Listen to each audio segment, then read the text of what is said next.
Okay, तो आज बात कर लेते हैं ऐसी 5 मिस्टेक जो आप हमेशा करा करते हैं या कर सकते हैं या हो जाती हैं। कहां पर हो जाती हैं? काइनेटिक थ्योरी ऑफ गैसेस में हुआ करती हैं आपकी। कहां पर हो जाया करती है? थर्मोडायनेमिक्स में हो जाती है, गैस एक्सपेंशन, इन सारी चीजों में जो हो जाया करती हैं वो 5 ऐसी छोटी छोटी बातें आपके सामने लेकर के मैं डिस्कस कर रहा हूं। ध्यान रखिएगा, ऐसी गड़बड़ होने के बहुत ज्यादा चांसेस हैं। मैं फिजिक्स में आपको बहुत सारा पढ़ा सकता हूं लेकिन आपके पास बहुत सारा समय नहीं है, ठीक है, इसलिए मैं आपको वहां पर फोकस कर रहा हूं, मैं वहां पर स्ट्राइक कर रहा हूं जहां पर आप गलती कर सकते हैं, जहां पर जनरली लोग गलती करते हैं और आप गलती नहीं करेंगे तो आप बाहर निकल करके आ सकते हैं। जैसे मेरे पास में अगर हम बात करने लगते हैं स्पीड की तो V average, V most probable और वी आपके पास में क्या होती है? आरएमएस। सबसे ज्यादा यूजफुल ये होती है। यहां पर जब हम एवरेज की बात करते हैं तो no doubt 8RT by pi M हम ऐसे करके ले लेते हैं। यहां पर हम बात करते हैं तो हमारे पास में क्या हो जाती है? 2RT बाय एम हो जाती है और ये हमारे पास में √3RT बाय एम हो जाता है। सिंस हम जानते हैं कि यही वाली जो स्पीड होती है वो काइनेटिक एनर्जी में यूज होती है। काइनेटिक एनर्जी में हम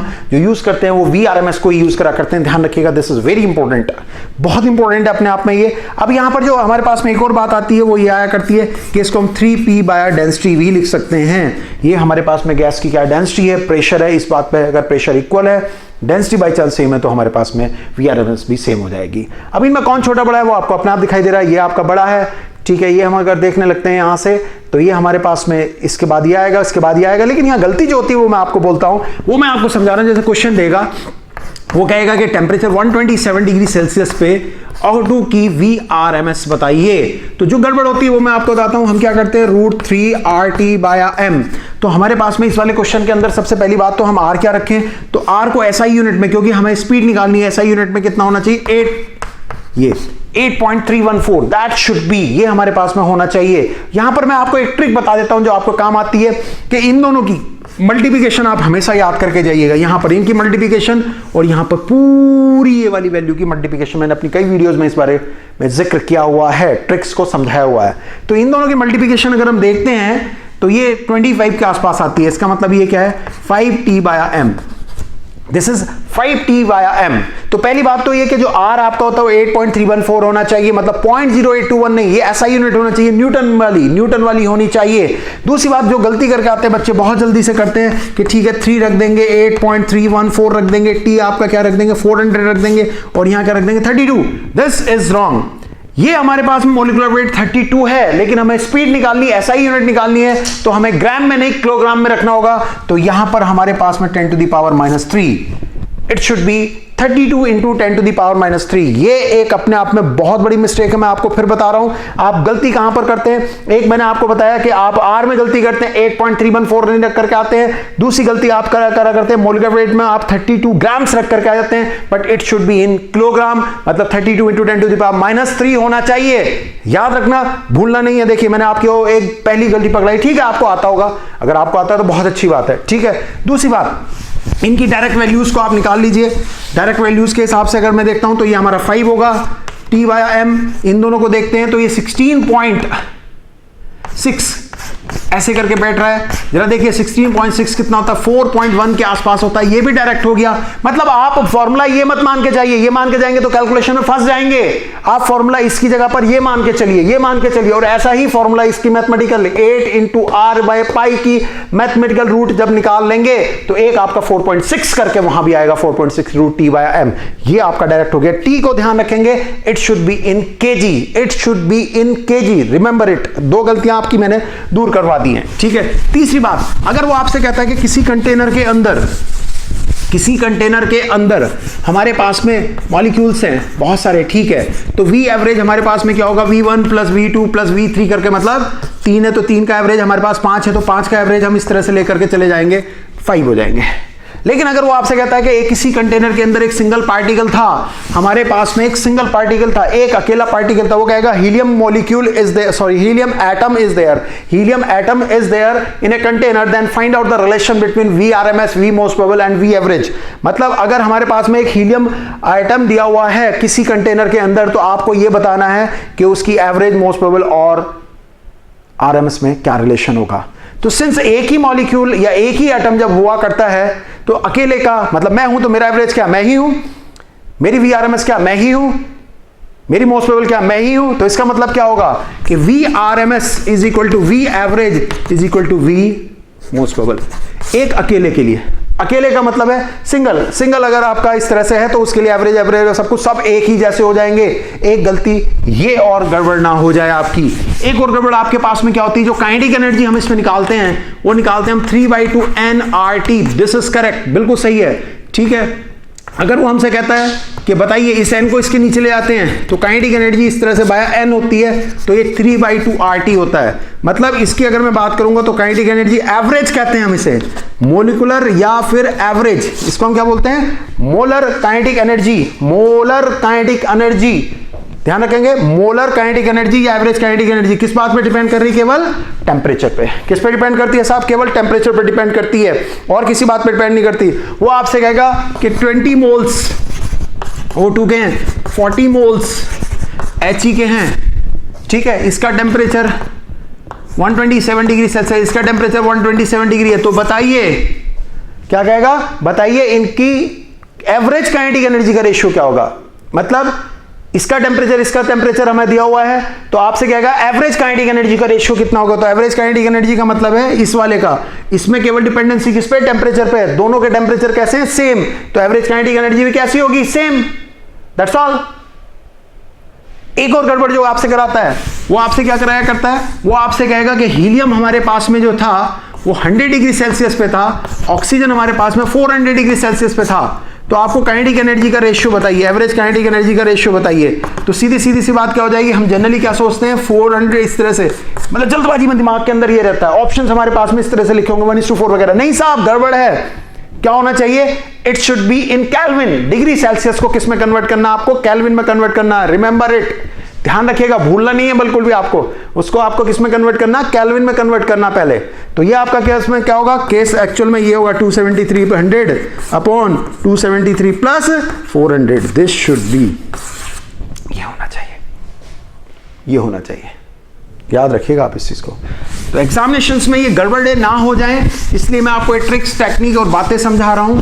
इस चीज के लिए आप ध्यान रखे रहें, किसी भी हाल में इसे ना भूलें, किसी भी हाल में इसे ना भूलें, ठीक है। Now coming to the next हम अपनी बात यहां पर करते हैं, क्या है, और ये इंपॉर्टेंट बात है हमारे पास में। इससे नेक्स्ट वाले टॉपिक पर चलते हैं, वो हमारे पास में आ जाता है थर्मोडायनेमिक्स। थर्मोडायनेमिक्स में क्या होता है, वर्क डन वगैरह के कॉन्सेप्ट चला करते हैं, उन पे ही बात करेंगे। कंफ्यूजन हुआ करता है पॉजिटिव कब लेंगे, नेगेटिव कब लेंगे, करूंगा एक वीडियो में उसके बारे में भी जरूर बात करूंगा। लेकिन अभी कुछ छोटी सी बातें करते हैं कि मेरे पास जब भी हीट दी होती है तो NC डेल्टा थीटा या डेल्टा T, तो C बराबर क्या होता है, ये अपॉन N डेल्टा थीटा। मतलब ये कि आप सारी बातों पे आ जाते हैं। हम ग्राफिकली भी बात करेंगे और वैसे भी बात करेंगे। क्या बात कर रहे होंगे हमारे पास, अगर वो हमसे कहता है कि ये हमारे पास में कैसा है, कांस्टेंट प्रेशर पे है, अगर ये कांस्टेंट प्रेशर पे है तो no doubt Cp is equal to क्या होगा, हीट प्रेशर की होनी चाहिए, N डेल्टा थीटा होना चाहिए। ग्राफ हमारे पास में क्या होगा, यहां प्रेशर है, यहां वॉल्यूम है, ऐसे नजर आना चाहिए। कांस्टेंट प्रेशर का ग्राफ है हमारे पास में ये, ठीक है। मेरे पास में कांस्टेंट वॉल्यूम की बात आई, delta QV upon N delta theta, मतलब हमारे पास में ग्राफ होगा तो वो ग्राफ इस तरह वाला होना चाहिए। एक होता है CT, मतलब CT का मतलब होता है आइसोथर्मल। ये कौन था, आइसोबैरिक। ये कौन है, आइसोकोरिक। ये कौन है, आइसोथर्मल। आइसोथर्मल का मतलब टेम्परेचर कांस्टेंट। टेम्परेचर कांस्टेंट मतलब ये टेम्परेचर चेंज हमारे पास में कितना हो जाएगा, जीरो हो जाएगा। तो CT की वैल्यू कितनी हो जाएगी, इंफिनिटी। मतलब जैसे यहां जीरो रखोगे तो ये वाली वैल्यू क्या आएगी, इंफिनिटी आएगी। अब इस ग्राफ को कैसे दिखाएंगे, इस ग्राफ को हम कुछ इस तरह से दिखाते हैं, ऐसे। ये प्रेशर है, ये वॉल्यूम है, क्यों, PV इज इक्वल टू क्या होता है, nRT, टेम्परेचर कांस्टेंट, तो PV is equal to constant हो जाएगा। ये हमारे पास में इस तरह से बनेगा। अगर ऐसा कोई ग्राफ दिया हुआ है तो उसका CT इनफाइनाइट। ऐसा ग्राफ एक और का भी होता है। अब ये अगर मैं आपसे कहने लगूं कि प्रोसेस हमारे पास में एडियाबेटिक है, एडियाबेटिक का मतलब एक ऐसी प्रोसेस जिसके अंदर हमारे पास में क्या हो रहा है, हीट चेंज जीरो है, जिसके अंदर हीट एक्सचेंज, हीट जीरो नहीं होती है, Q जीरो नहीं होता है, चेंज जीरो होता है। जब चेंज जीरो होगा तो डेल्टा Q की वैल्यू जीरो होगी। ऐसे केस में CA इज इक्वल टू कितना होगा, जीरो। और ग्राफ फॉलो करता है PV की power gamma is equal to constant को, इसको फॉलो करता है। इसका ग्राफ अगर मैं ऐसे करके खींचने लगता हूं तो थोड़ा सा दब करके चलता है। मतलब अगर ये आइसो का है तो ये एडिया का होता है। इसके बारे में मैंने एक वीडियो में एक्सप्लेन कर रखा है ऐसा क्यों होता है। वर्क डन की बात भी अगर आने लगी, ध्यान रखना डायरेक्टली आइडिया का वर्क डन और आईएसओ का वर्क डन, अगर हम ऐसे करके काम कर रहे हैं, अगर हम क्या कर रहे हैं, एक्सपेंड कर रहे हैं, ध्यान रखेंगे, वापस जाने की बात नहीं कर रहा हूं, अगर हम एक्सपेंड कर रहे हैं तो हमारे पास में जो आइडिया का वर्क डन होता है, ये वाला वर्क डन, याद रखना एग्जामिनेशन में आ सकता है, एडियाबैटिक का वर्क डन कम होता है, आइसोथर्मल वाले का वर्क डन ज्यादा होता है अगर हम एक्सपेंड कर रहे हैं। जब ऊपर की ओर आएंगे कंप्रेशन में, खेल बदल जाएगा, अभी उसको भी मैं समझाऊंगा। तो एक कंफ्यूजन, एक कंसेप्ट हमारे पास में ये और हुआ करता है, इस चीज को हमारे पास में ध्यान रखे रहेंगे, भूलना नहीं है, इस वाले कंसेप्ट को भी अपने दिमाग में, अपने जहन में लेकर के जाना है कि आपकी ये तीसरी ऐसी चीज है जिसके गड़बड़ होने के चांसेस होते हैं, वो मिस्टेक अब मैं आपको बताने जा रहा हूं। अगर हमारे पास में चीजें एक्सपेंशन की तरफ जा रही हैं, ठीक है, एक्सपेंशन की तरफ हमारे पास में इस तरह से है, ऐसे करके, ठीक, तो हमारे पास में क्या हो रहा है,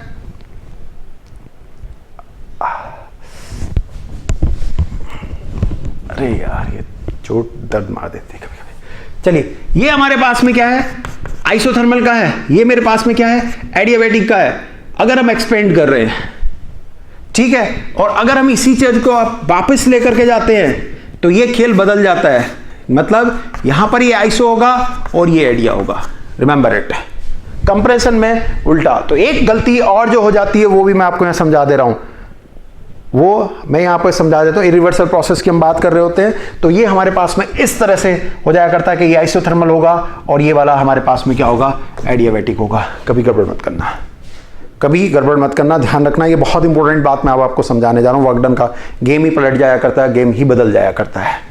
एक और आपके पास में क्या होती है कि अगर मान लीजिए मेरे पास में दो कंटेनर हैं, मेरे पास में दो कंटेनर हैं, इसको बंद कर रखा है, इसके अंदर ठीक है गैस थी, कोई भी थी, अचानक इसे खोल दिया और पीछे यहां से बंद कर रखा, बिल्कुल इसको आइसोलेटेड कर रखा है हमने, वैक्यूम डेवलप कर रखा है, तो ऐसे केस में हीट चेंज मेरे पास में कितना हुआ, 0।